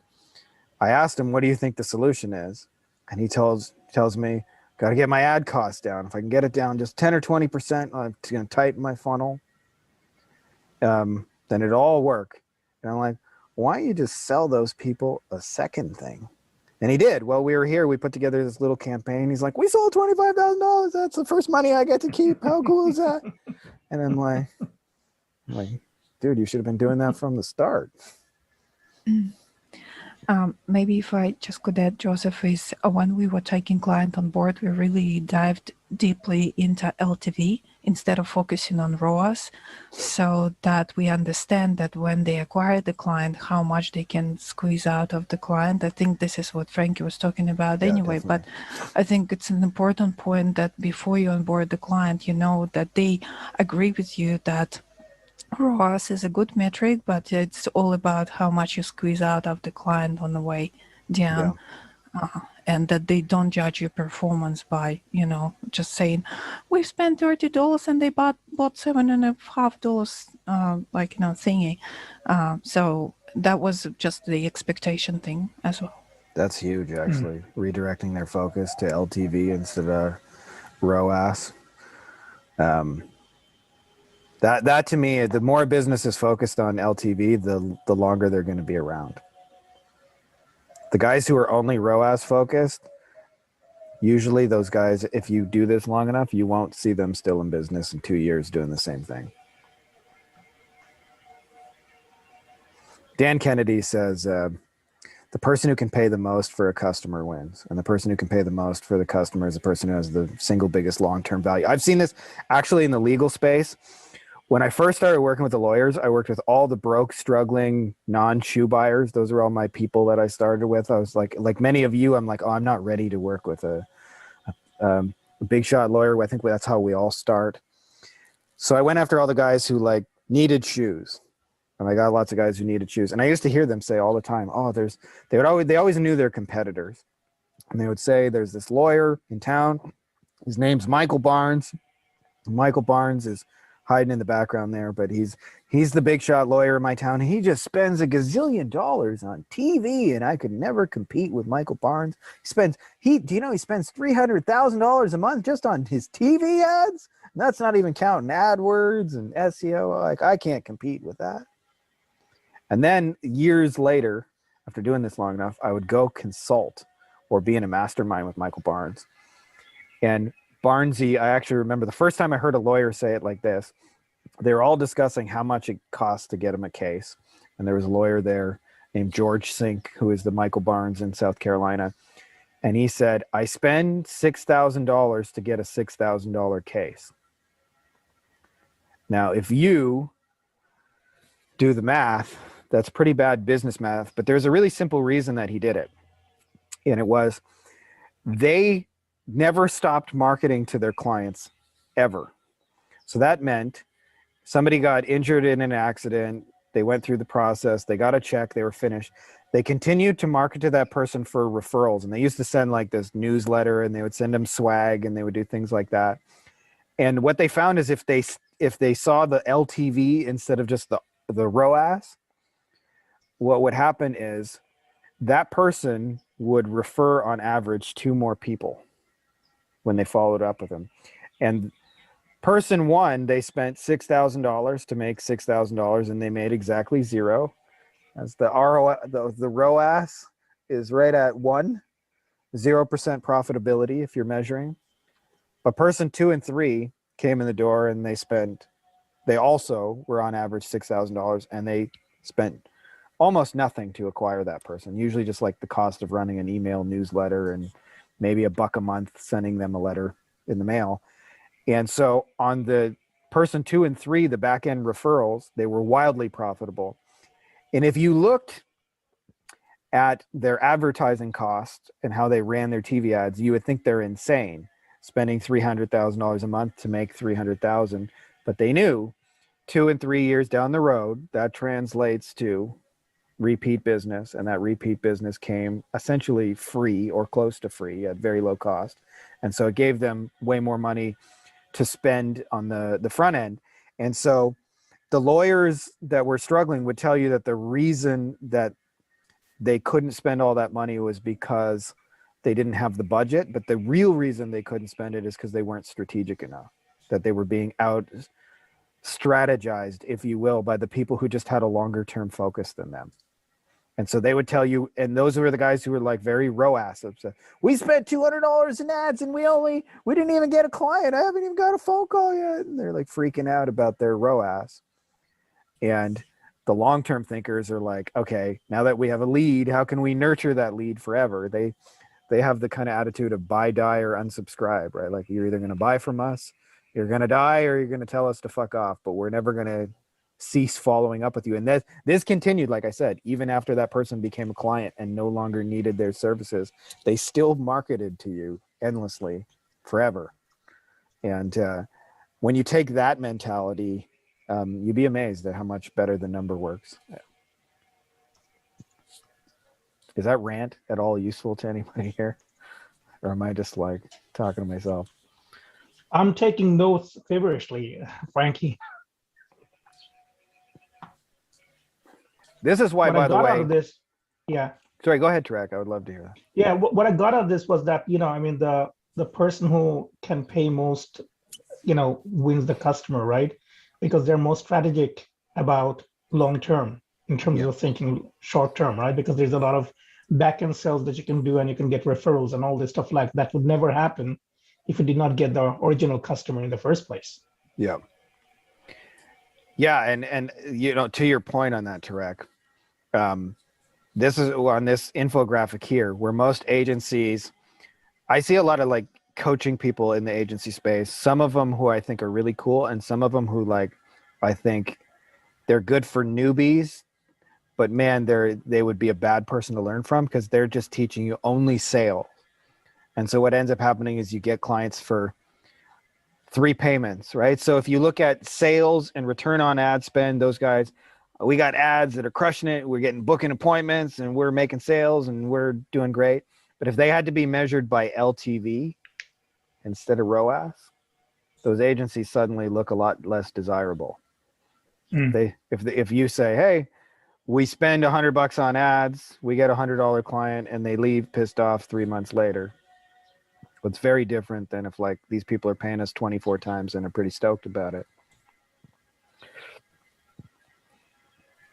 I think what you mentioned there, I think a lot of customers, like ad agency customers, do not know this, and they're not probably schooled in or probably trained in or even told about LTVs, right? So they don't know what they don't know. Yeah, right. So totally. It probably would be a very good idea to actually, when you get a client on board, to actually have a conversation about them and say, well, you probably will be getting like one client, but hey, that client is not one client. That's basically endless possibility, or probably more possibilities to get similar type of clients and even actually selling more to the clients. So, that's kind of what we're focusing on. Yeah. And that's the communication part that you talk about all the time, Frank, is that the communication part is lacking most of the agencies, right? Terribly. And that creates a problem, both for the clients not being happy and for us not being able to keep the clients. Yeah. Yeah, and part of it, I think it just comes out, like you said, they don't know what they don't know. When I first started, I thought like clients hired me to do SEO. What they wanted was to have their website ranked. As long as I did a good job with that, I was winning at life, and they were winning at life. And in actuality, it turns out what they wanted was their website ranked and me to constantly tell them how it was going. Right? Like I had no idea that I actually had 2 jobs. One was to do it, and the other job was to communicate doing it. I think in your case, Joseph, this is the thing that'll probably be a little bit hardest in the beginning to wrap your head around, is like, what are the assets that I'm building? Because it seems like, and part of it seems like that the value you bring to people is custom solutions, and we all think it is. But I want you to imagine that you are an e-commerce owner and you're being approached by me. Well, let's imagine that there's 2 versions of, or I'll pick. So here's person A, and they say, hey, I can get you guaranteed 2 times return on ad spend. All we got to do is test these creatives. We got this working process. It'll take us 2 months. We'll figure it out. We'll go back and forth. We try all the best images and copy and all these things, and we'll get it working. I want you to imagine person B says, hey, I have this campaign that I've been using that's called a second helping campaign. And we just take your best selling product and we spin it in a nice new light, and we've used it in over 100 niches so far. And what we found is we can usually give you a 10-20% bump in sales in the first couple of days. Would you be down to run it? And when you think about that, are you more interested in the custom, figure it out, back and forth, let's talk a bunch, let's try this? Or do you just want the thing that's already worked a whole bunch? Like, which one of those would be more desirable to you, right? And Oral's actually experienced this in the dentist space. So like 2 months ago, or when he was first saying, like, I want to get my first dentist, my first new client in this new niche, obviously the solution he was proposing had to be custom because he hadn't built it, and he had, even though he'd helped a lot of clients, he'd never done it for a dentist before. But now he's got a waiting list, and one of the things he's discovered is, like, I've already got all your ads and your copy and your landing page ready to go. Like, I've got the system. I just plug you in it and turn it on, and the machine will work for you instantly. Like, just imagine how much more powerful that is from a sales perspective. Never mind how much easier it is for him to deliver, right? So I know currently your structure is probably a long way from that right now, and I get it. Like, you did an awesome job, like in your case, just like signing a bunch of clients and getting a bunch of, you know, people movement. But we also want to design your machine so it goes far, not just so it goes fast, right? Like. And you can do both at the same time, by the way. But the machine you have right now, I would say, is a fast moving machine, but it is not a far moving machine. And so if you like continue to do it with that structure, you just have to be okay with like endless amounts of churn. And some agencies are cool with that. I don't think that's like the smart way to do it. But some agencies are cool with just like every 3 months, let's just replace our clients. We'll just make a bunch of promises that we know we're not going to keep. And people are going to leave. Most of them are going to leave unhappy, but fuck it. That's the nature of the game. It's a numbers game. Let's just do that. And if you want to do that, you can. I wouldn't suggest it. I wouldn't recommend it. Not if your end goal is to like have some time with Kenna and whatever you guys want to do in Florida. Maybe go to Disney World. But I think the more and more you can really like start mapping out what are the assets that could be reused, the more you'll find that it doesn't need to be as hard as it's being. And the solution isn't just all like custom Facebook ads. And if it is, oh, sorry. Yeah, go ahead. I was just gonna say, if it is, then you need a higher price to make it all work. So go ahead, Oral. That was the last of it. Let me just shortly interject here. I was proud of delivering custom solutions for 20 years now, and I'm good in it. And I hated those guys which said you can do it once and reuse it. I always thought those are the snake oil sellers, and if you will really do it good, you have to do it custom. That was my mindset until maybe 4 months. And then Frankie changed it, transformed it. Now I think I was stupid before. I liked it. I had a good life, but now I want to change it. And I now remember when I listened to you, the success I had this week, it was today. I'm currently involved in another agency, which I convinced to scale, to niche down. And there they hired a new girl there, young lady, and then the agency owner invited me to present the new model. And then I told her, yeah, we are doing niching down. We have those pre-produced solutions, much easier to sell, and we only sell it to one dentist per town. And she made such eyes. That's cool. And that was my success. I've seen it's not only better to sell to the end to the clients, companies, it's also easier to get people on board and to motivate them. I learned that today. That was very cool. Wunderschön, mein Freund. That was so cool. I remember now. Ich liebe dich. Danke gleichfalls. Well, basically, like when you're kind of selling it to one person in a town, you're kind of directly tapping into scarcity, right? And scarcity kind of gets you up and do stuff. you know, like nothing else. If you I have never done it. It sounds good. I've only Yeah. told it, but Yeah. I've seen other people doing it, and I think it could work. When I can say to the dentist, "Hey, easy. If you don't want to do it, I know there are 10 others. I will go there. Okay, first Yeah. come, first served." And yeah, I know it's expensive, 5,000, but it brings you so much more than it costs. Yeah, and it already works out of the box. There's no. That's cool. Yeah, but We're just not it's gonna- just fantasy until now. It hasn't not yet worked, but I'm close to make it work. Yeah. Hopefully. Yeah, and I don't think it's ever like, I don't think the machine, by the way, is never just like forever done. I'm still building my energy efficient machine and designing it. But it took me so many years, like I said, because every agency I've ever met is focused on one metric, sales. And what do they focus on for their clients? Sales, right? So like two focuses. What are my sales? What are my clients' sales? And that's basically it. That's the business in a nutshell. But when you understand like that, okay, every time I make a sale, that there's this output of energy that comes with it. And if I don't design it energy efficient, then I just keep fucking doing all this custom energy solution, Facebook ad targeting. And it was even worse for me because if somebody showed up with a credit card and said in the beginning, "Can you do this?" Even if I didn't know how, I was willing to figure it out. So I did every custom solution. Can you do AdWords? Fucking right, I can do it. Have you ever designed a website? Nope, but I'd like to start now. Let's build a website. Can you? I heard this new Facebook ads. Have you tried the Google My Business? Nope, but let's do it. Do you know how to do content? Yeah, let's do content. Have you ever done a Joomla website? Nope, but let's do a Joom. And then what ends up happening is I'm scrambling on Upwork and Freelancer to try and find like somebody who'll do it for like dirt cheap, and it takes 87 back and forth communications because I have to get really clear.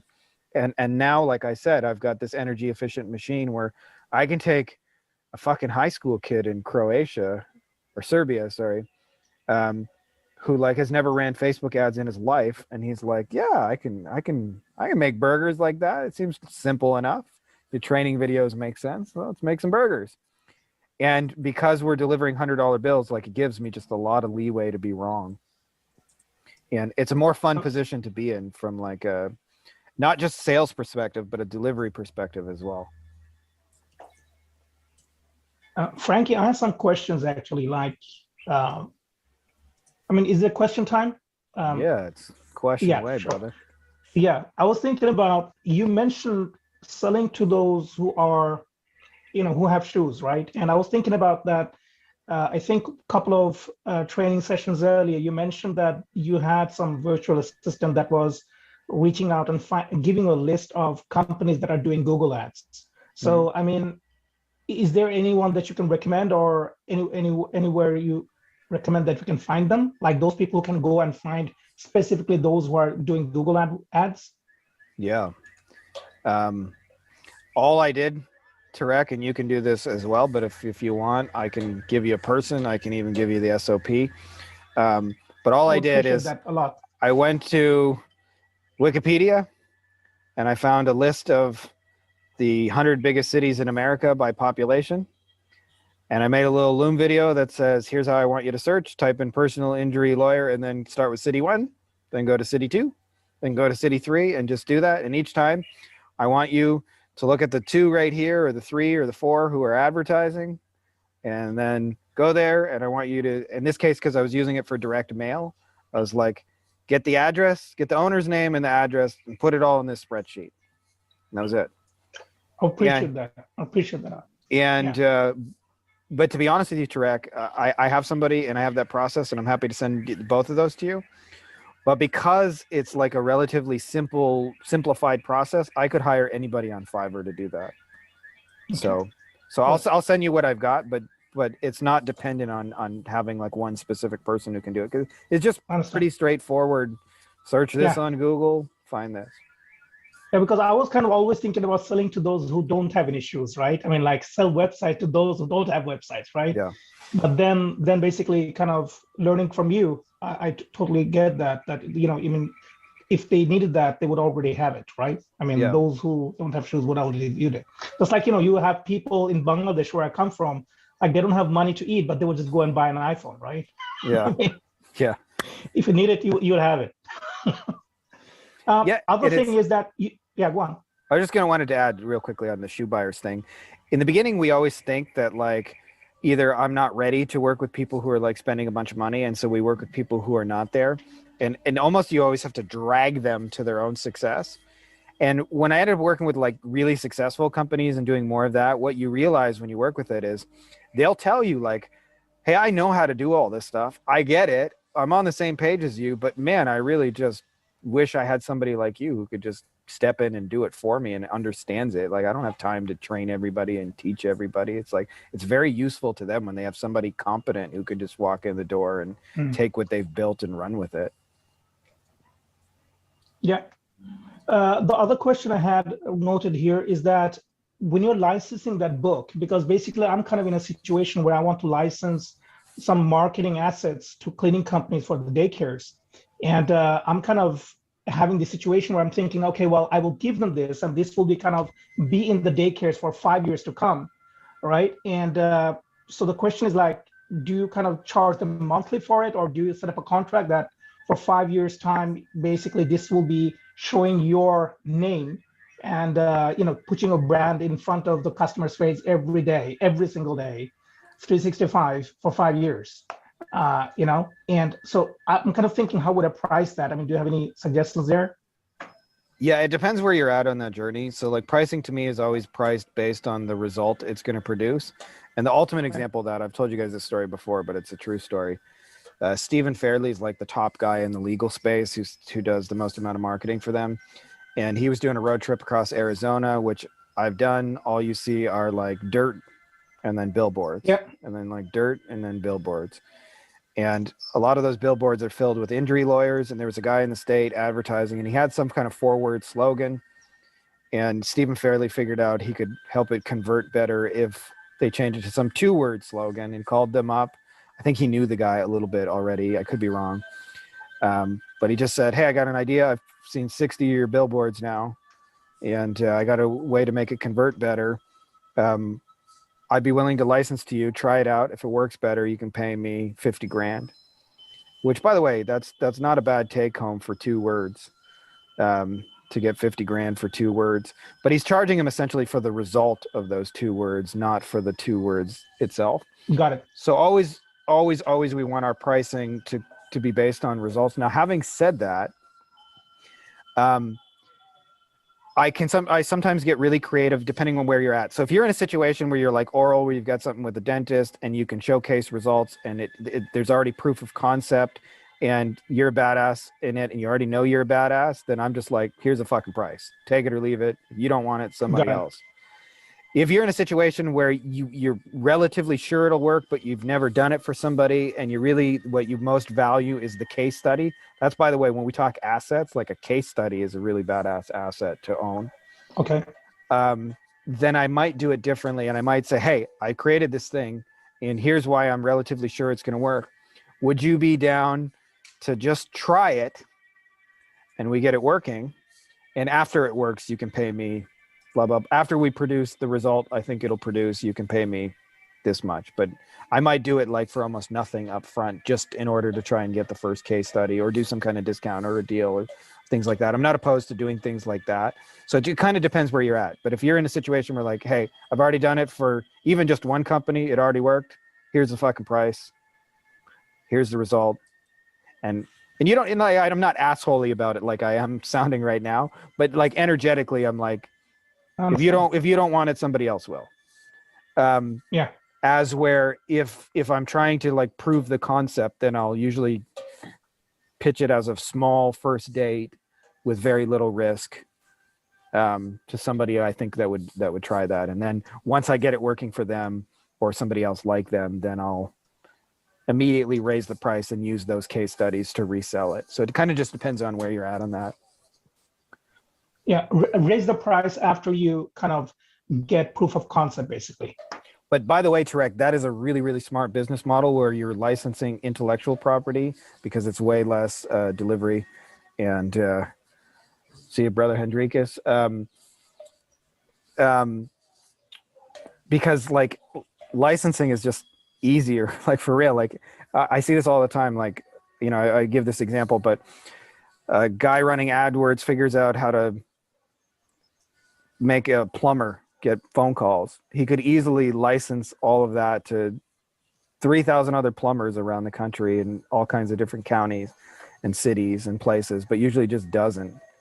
They don't realize they've created an asset. So they put all that energy into creating the asset, and then they go build a custom solution for somebody else. They go, how can I get a dentist a result of Facebook now? And then That's because they're not in your mastermind group, I know. Frankie. But just so you know, it took me 13 years of like working way too fucking hard to That's like it. realize some of this shit. Last but not least, Bitcoin mining app, is you really got that? Like you wake up and it's kind of mining by itself on Yeah, it's like- nothing huge. Like it's Okay. probably like 20, 30 bucks a month. Okay. But yeah, it's 100% passive, hands off, push a button. Yeah, I'll send you a link to it. Can we? Yeah, that'd be great. Thank you. Appreciate it. I gotta go, Frankie. God bless right. you. God bless everybody. Take care. All right, see you, Tarek. By the way, I got to say, Lana, you're a trooper for staying up. I know it's like fucking 4 a.m. or some shit like that over there.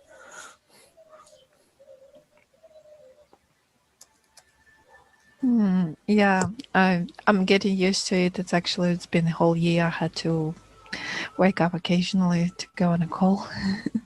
Not that I do it every time, but I really enjoyed the call today. It was really good. Thank you. Yeah, I'm just creating some notes for things that you guys would like. By the way, I'm gonna make a page in the members area that has all my stupid little infographics in one place, the shoe buyers and the because I think sometimes the more we have like simple metaphors, the more they like, I don't know, just make the concepts easier to like go through and implement. And I also want to know why Barnsey has not been on video, because I know he's naked in the same meeting. There's just no way around that. Because you guys been having a perfectly good conversation. I'm just Yeah. listening in. All right. I'm not judging you for that. And the picture looks better than me anyway. Yeah, I don't know. You're GQ model in both places.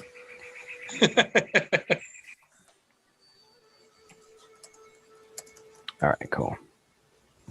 Anything you guys just had this week that has nothing to do with what we have been talking about now?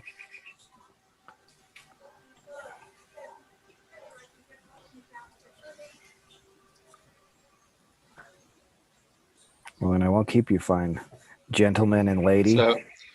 So the only thing that I would say is I'd love to know more about your mining thing. And my win for the last week, when I was traveling, my traveling companion was interested in crypto. So I told her a lot about it. And so she said that I should do a class. So I'm going to be doing an intro to crypto class.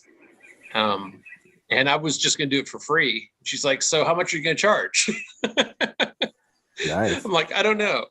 So do it for 45 bucks. It's three sessions, and she's now sold 4 people into it. Dude, you're awesome. You know, the funny thing too is like when you're just having fun with it and being passionate about it, it's like it's cool to be paid anything at all. I would hang out with you guys for free. I'm not gonna. I shouldn't tell you that. I shouldn't advertise that too Right. loud. But if you guys just wanted to like brainstorm and talk about growing an agency, I'd be like, or if you guys wanted to like come over and hang out at my place, like any of you are welcome whenever. Just be like, we'll roll out the red carpet for you. Once the border moving south opens. Yeah. But I think that's awesome, Barnsey, where you're doing something that you're passionate about, you're talking about, that you enjoy sharing and learning and growing about, and people are like paying you to learn about it. That's probably a good sign that maybe it might be a little spin-off business for you. By the way, I see the great work you're doing with Amelia, and I so appreciate that. I know your energy curve, seeing that, has been pretty steep, as it usually is in web design. I think web design is actually the most front-end energy because there's so much back and forth that if you value your custom solutions instead of reselling the websites you've already created, like, you know, when I was telling Tarek, like, you built this awesome cleaning website, just sell that exact cleaning website to 40 other cleaning businesses. Don't reinvent the wheel. That's the most least energy efficient. And I see it, there's a really awesome guy in the group who just became a dad. His name's David. and David said something like I really need to join your program, shit hit the fan. And then he's like, oh, I'm good for a little bit. And I sold 5 websites and like, you know, I made some money. And I just know that all he's done is push that problem like, you know, 2 or 3 months into the future. Right. But I've done those same mistakes, so I'm not judging him for it. I'm just saying I see where it goes. If you guys don't got anything for me, I'm going to go hang out at the beach and work on my tan, the Mexican sombrero. Joseph, I'll see you in a little bit. But what you mentioned, where we can do a little deep dive on the worst and the best clients, I think that would be the most helpful. Yeah, that'd be awesome. I appreciate it. We'll talk soon. All right. Thank you guys so much. I'm tempted to just talk shit so that you can't go out to the beach. That's right. All right. See you later, Frank. Good talking.